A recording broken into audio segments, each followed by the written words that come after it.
Hello and welcome to our virtual roundtable with independent research expert Valour Consultancy and content service provider Stellar Entertainment.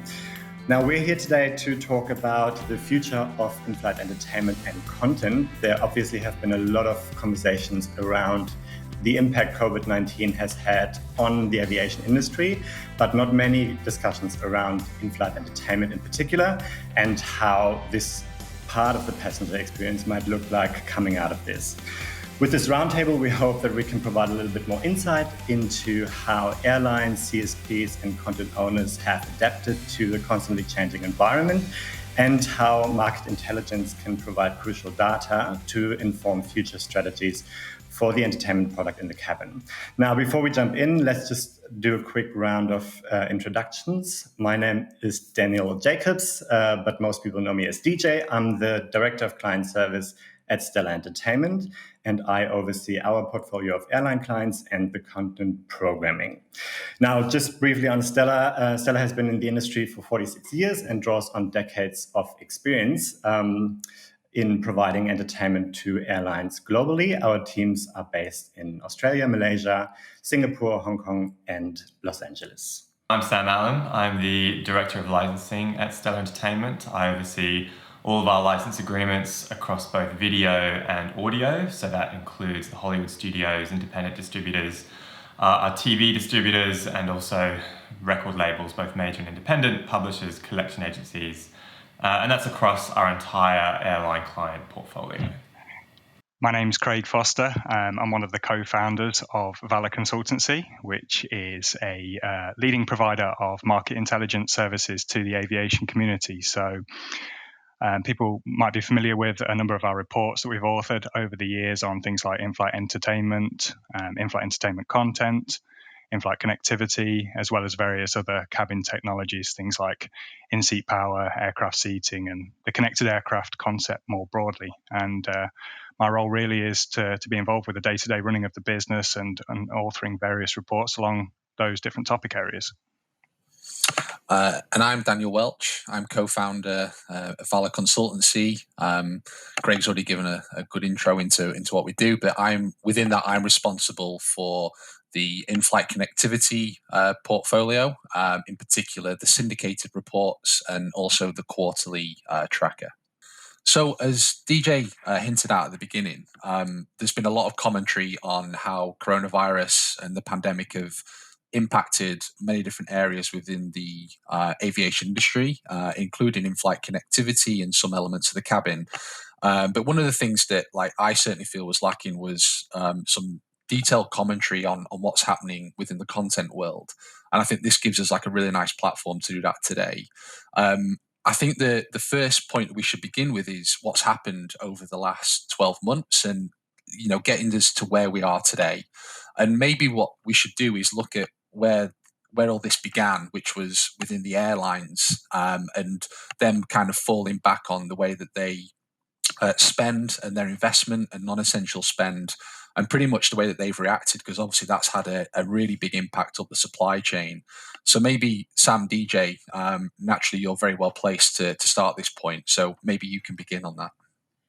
Yeah, sure. So what we can see from the airline perspective that the content cycles or the updating of content has been reduced over the last 10 to 12 months.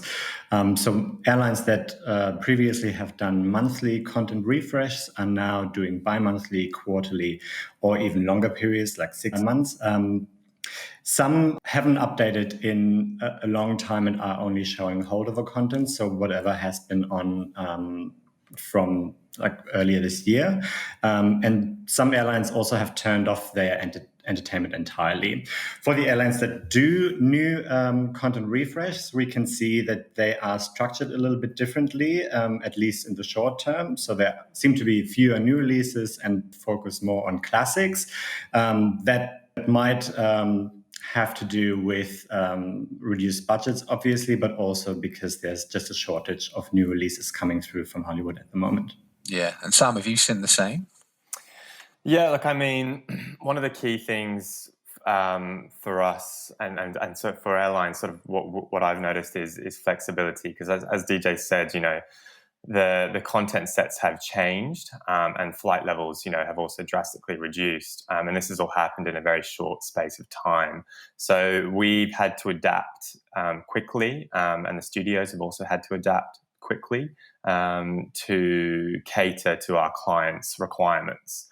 Yeah. And I know, Craig, from our point of view, I think that kind of echoes what we've seen more broadly, but there's also been that focus on the touchless cabin. I think that's been brought to the fore, and removal of like non-traditional forms of content.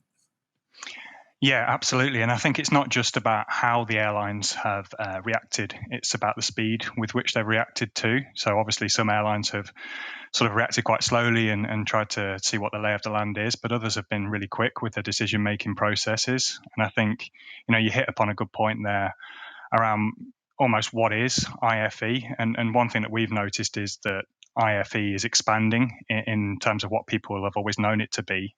And that's obviously, traditional audio, movie, music and gaming content. And that E in IFE is almost becoming more about engagement now. And we've seen airlines that haven't previously offered any sort of IFE in the past, over the course of the last 8 months, just get close to rolling out some new solutions, some new portable wireless IFE systems that, aren't necessarily showing the latest Hollywood blockbuster movies, but they're IFE systems nonetheless. And, as you said, Dan, they're offering that touchless order fulfillment capabilities, which is really key now because, they've lost the Inflight magazine, they've lost the paper menu cards, and they need to provide that opportunity for passengers to interact in a contactless or touchless way with the cabin crew and obviously sell the things that they've always sold on board the aircraft. So the meaning of IFE is changing. And, while some airlines, as you said, Sam, have switched off their IFE, there are airlines that are totally new to IFE that are now being, introduced to the market. So it's not all doom and gloom, I suppose, is one of the points that I want to make there as well.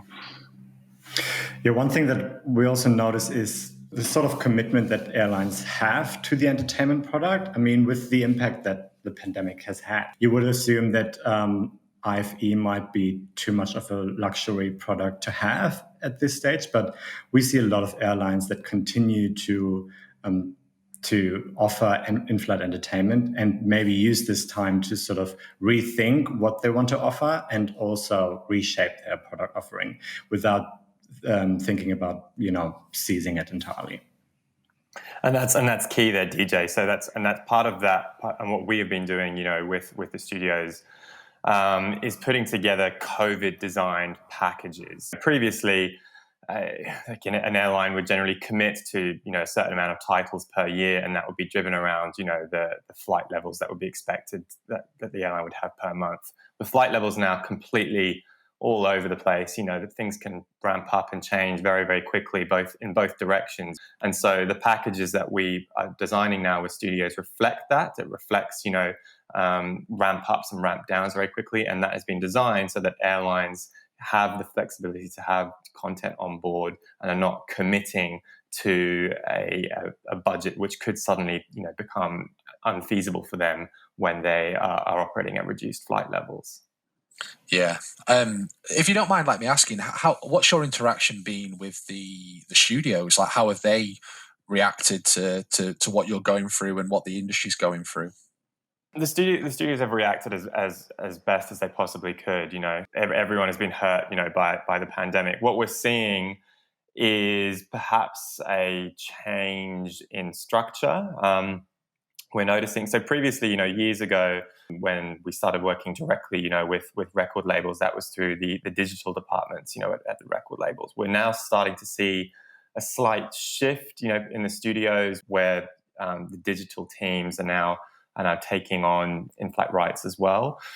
What that means, for the future, it's a little sort of too early to say, I guess. But I think the main point is that the way the models of old, are now, which are predominantly based around, flight levels.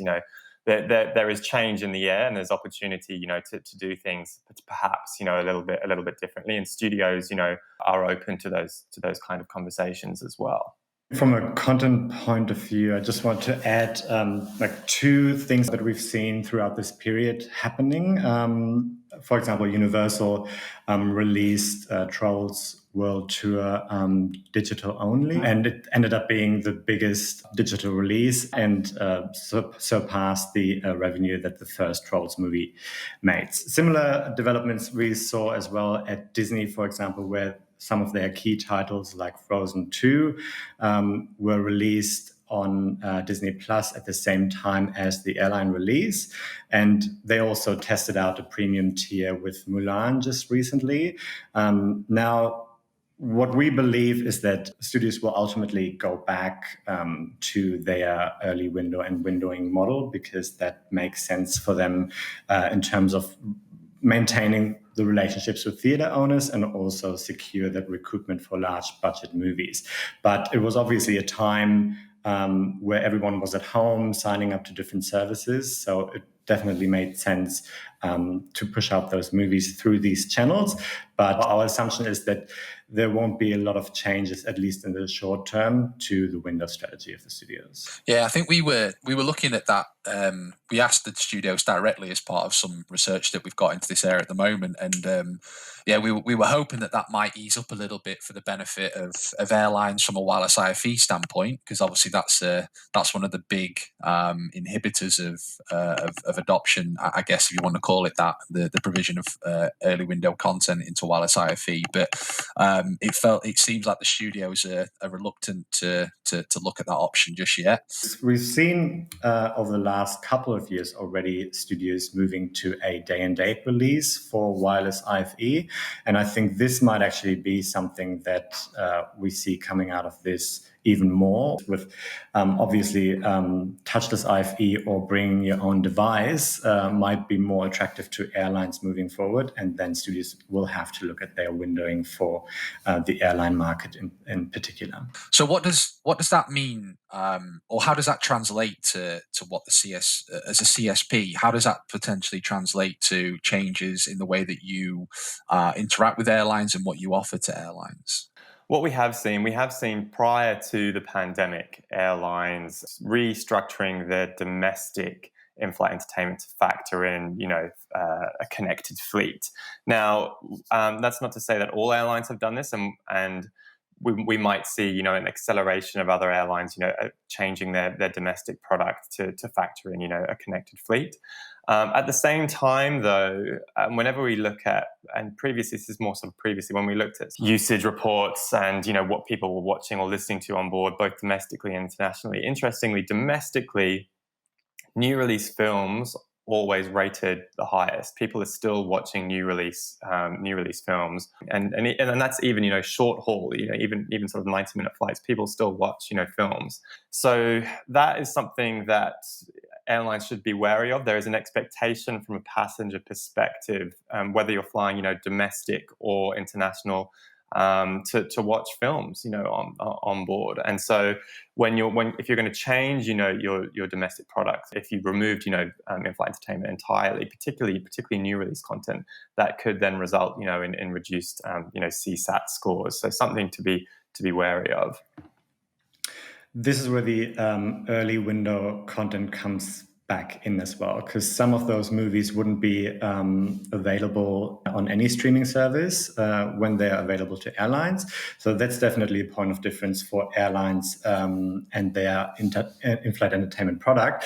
And that paired with sort of a consolidated offering of different TV shows, different movies that might be spread out over multiple streaming services on the ground, sort of offers, again, a unique experience for passengers in the air. Yeah, another thing that I'd probably add to this, especially on the short-haul aircraft, it kind of relates back to the connectivity market, which I think will have an implication on the IFE content market too. But some of the things that we've seen is that IFC usage, in-flight connectivity usage, has actually gone up on short-haul aircraft quite significantly, and I guess that's because passengers are looking for something to distract them in what's become, to phrase it more politely, a more unpleasant flying experience. And I suspect that might translate through to content too. Passengers are going to be masked up and probably fearful of who might be sitting next to them and breathing on them heavily, and probably want to sort of, distract themselves with different forms of IFE content, which probably bodes well for the CSPs as well. I certainly do see that taking place, and we've talked about wireless IFE in the past, and it's actually been quite a good year for wireless IFE. Strangely as it may seem, the seatback industry's been hit pretty hard because it's tied very much so to the wide body market, which is in a world of pain right now. But we've actually seen some pretty healthy installations of wireless in-flight entertainment systems on short haul aircraft, especially amongst the LCCs who haven't really dabbled in the IFE industry in the past. Yeah, and I think just talking more generally, we've seen a couple of CSPs actually start to branch out and collaborate with these wireless IFE vendors to offer content with almost as like as a package, just because of the popularity of wireless IFE. So it's definitely it is definitely a trend. I mean, some of the other elements that I want to touch upon in this recovery factor upon the business model, which I really do see quite a lot of change coming to that. I know that the model seems to be stretching away from a simple, exchange of revenue for the provision of movies, TV shows, to something where airlines are more likely to depend upon ancillary revenue generation. And whether or not that's built into to the way that airlines and CSPs operate would certainly be an interesting one to see over the next 12 months. I would believe so. And linked to that, the idea of leveraging analytics, which is something you've already touched upon, looking at like how passenger behavior is linked to what people are watching, and trying to really curate that content to match passenger profiles on board certain routes and on certain specific aircraft, to make sure that airlines are really maximizing the spend on content, and also generating the best possible personalization on board the aircraft. So I think that business model is definitely moving away from that more traditional transaction-based element to something that's a little bit more complex and intertwined with ancillaries. Do you guys, and analytics, do you guys have any thoughts on that? From an ancillary revenue perspective and sort of from a data analytics perspective, like what we're going to see now, again, I think is an acceleration demand for content provision to be built around data analytics. It's something that really has been sort of the norm and expectation for the last few years now. But with budgets increasingly tighter, we've had feedback from airlines that they want their content to really be maximized and reflected around what their passengers want on board, and so data analytics is absolutely key there. In terms of ancillary revenue and personalization, which are two of the points that you touched on there, Dan. This is something that we have built Pixel 2 for, and the key to that is metadata, like from our perspective as a CSP, where we feel where we can really offer a valuable service to the airlines is through the metadata that we are supplying them, because we believe that this can in turn lead to ancillary revenue opportunities, particularly through advertising. So the level of metadata that we are providing to airlines is very deep. So it covers not only cast and genre, but deeper moods. So keywords and moods you can then use to personalize and recommend content to passengers on board. So rather than recommending content, purely around the director or the cast, someone may be watching content that has underlying subjective themes to a film, and these keywords, these metadata keywords, are linked to all of the content that we are ingesting into the in-flight entertainment systems. These same keywords can also be applied to advertising as well, and this is something which we are pitching Pixel to our airline clients for, is that they can use this product not only for personalizing their content on board, but also personalizing advertisements on board as well. And so by doing that, you could in turn generate increased revenue through your advertising agencies by offering them more personalized ads and getting their advertisements to the key passengers that they want to get their ads to on board. So essentially more valuable advertisements for the airlines. And from our perspective, where we believe CSPs are uniquely positioned to cater to that is by providing accurate and valuable metadata to our airline clients. Yeah, more broadly speaking as well, we see that a lot of airlines are reviewing their supplier contracts, and all those contracts and arrangements are under scrutiny. And these conversations are tying into that. So airlines really look for what other products are out there or what other services are out there, and tie this into ancillary revenue opportunities in these conversations with CSPs. We were fortunate to pick up 2 large clients this year, and we had these kind of conversations with them throughout this period as well. So we see that this has become more and more important, while there's obviously still a very strong focus on the budget and the content in particular. Yeah, and linked to that budget, obviously ancillary revenues is one element, but also cutting down operational fees is another.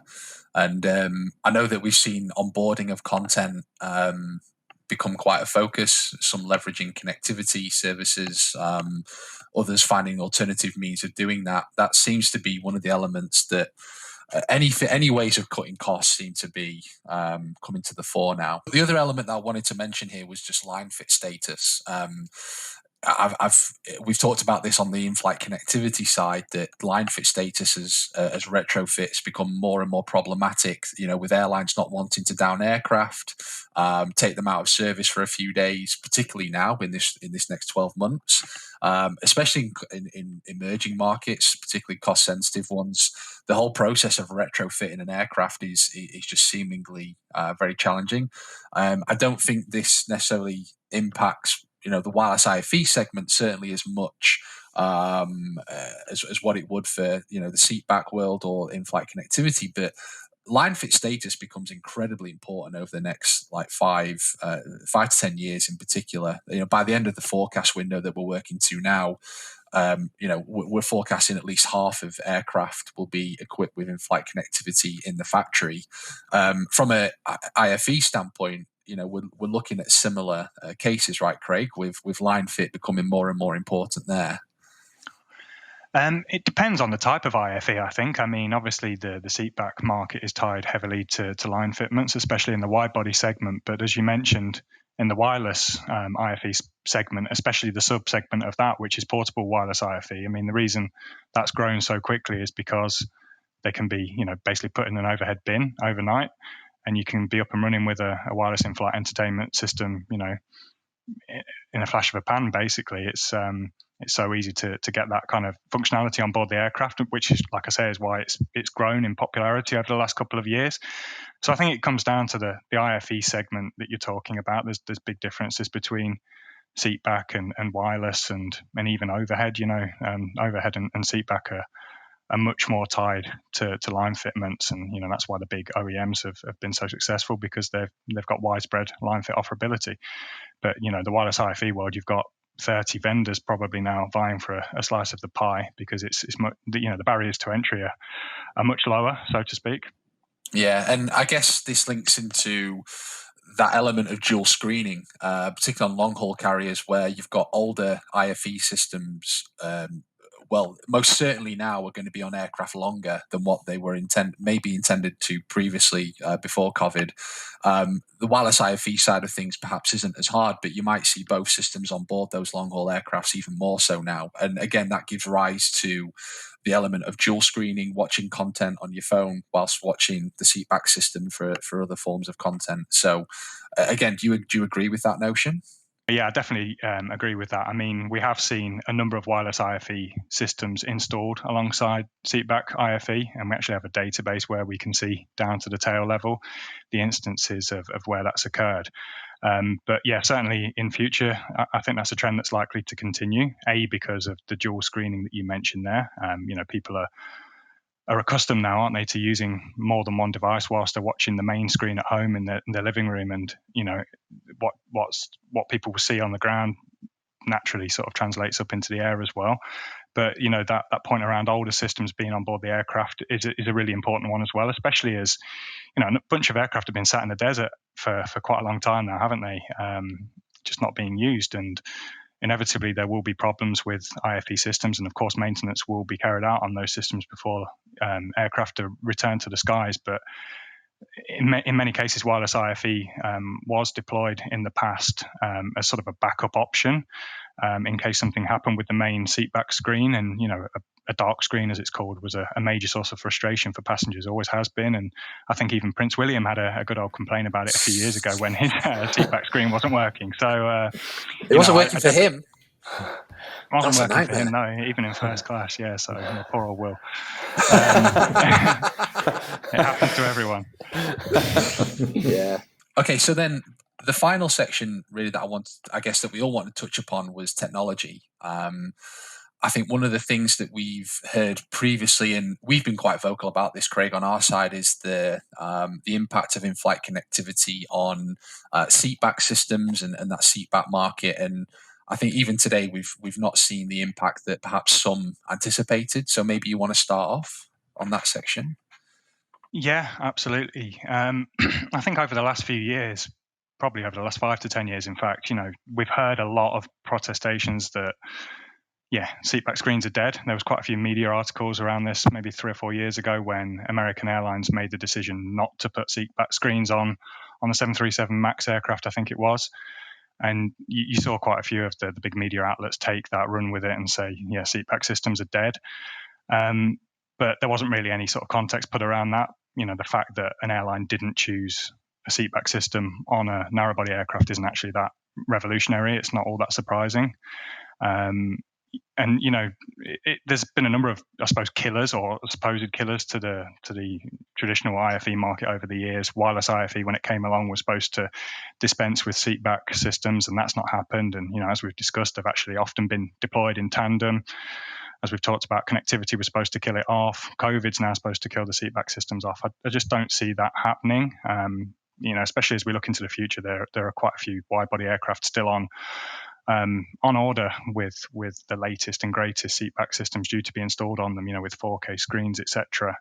And we've talked about this already as well. The fact that you can't show early window content on wireless IFE systems today, and there are no real sort of signs of that changing in the future, kind of bodes well for the seatback market too. I think early window content, the Hollywood blockbusters, are really key to ensuring that passengers remain engaged and engaged with the system, but also the airline brand. So I really don't think the two will disappear. And I think when you see a report that we put out later this year, the statistics will bear that out. Yeah, and I think if anything, we still see that seatback system as integral to the digital journey. Linking the past. We see a lot of work going on digitalizing that the start and end of the journey on the ground. Now linking that into the in-flight arena is becoming easier and easier with the advent of connectivity, and that does represent a massive shift to the way that content's consumed and indeed IFE. But again, the seatback system remains an integral element of that and of NPS scores and passenger satisfaction, for particularly on long haul. And so, if anything, all that we see is that hardware element is being commoditized, and where we see the differentiation coming now is the consistency that's offered through software, or the personalization that's offered through software. And I think we've seen a number of providers move into this portal space, generating a particular brand image or allowing advertisers to come on board the aircraft, sponsors, and display content in certain ways, certain formats. But I do think across the wireless IFE and seatback systems, that consistency will certainly be key. And I don't know if you have anything to add there, DJ or Sam. Yeah, from a content perspective, I would definitely agree, because we were talking a lot about that there might be differences in the offerings between a long haul and domestic, especially from a seatback and wireless IFE point of view. But it's also difficult for airlines to communicate that to passengers if there are different offerings across the fleet, because passengers will expect them maybe look at the magazine, then maybe look online, and then they expect having the whole range of content available to them. And that's why we still see airlines choosing to offer the whole range of content, even for short haul. But yeah, it'll be really interesting to see how things pan out as more global borders open again and the industry recovers. There really is still quite a bit of uncertainty out there, and it may be worth us doing this again in a couple of months to see how studios, airlines, and tech companies have continued to adjust. But for now, I think this is a good place to wrap it up. Thank you to Valour Consultancy for your insights, and for those of you still watching and listening, thanks so much for joining us.